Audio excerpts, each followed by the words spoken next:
Europe 1. Et à la une de votre journal, donc Alexis Emmanuel Macron qui appelle à ne pas livrer certaines armes à Israël. Justifiant ses propos par un souci de cohérence, on ne peut pas appeler à un cessez-le-feu et dans le même temps fournir des armes de guerre. Alors évidemment, dans la foulée, l'État hébreu a réagi. Frédéric Simon, vous êtes le correspondant d'Europe 1 à Tel Aviv. Réaction très virulente du Premier ministre israélien Benjamin Netanyahou. C'est dans une vidéo préenregistrée en anglais que Benjamin Netanyahou a choisi de réagir aux propos d'Emmanuel Macron, s'adressant directement au président français et évoquant d'autres dirigeants favorables à l'embargo sur les ventes d'armes à Israël.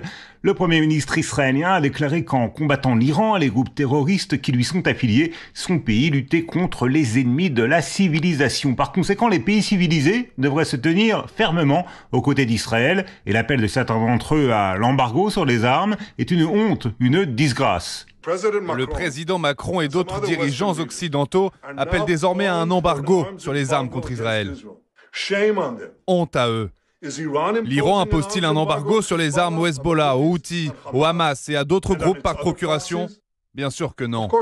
Israël a encore dit Netanyahou remportera cette guerre avec ou sans le soutien des dirigeants appelant à l'embargo sur les ventes d'armes, mais la honte qui pèsera sur eux se maintiendra bien après que la guerre soit gagnée. Difficile d'imaginer réaction plus virulente. La visite de Jean-Noël Barrot s'annonce délicate. Le nouveau chef de la diplomatie française entame une tournée au Moyen-Orient qui le conduira lundi en Israël. Il y rendra hommage un an jour pour jour après les événements aux victimes des attaques terroristes perpétrées par le Hamas. Frédéric Simon, correspondant d'Europe 1 à Tel Aviv.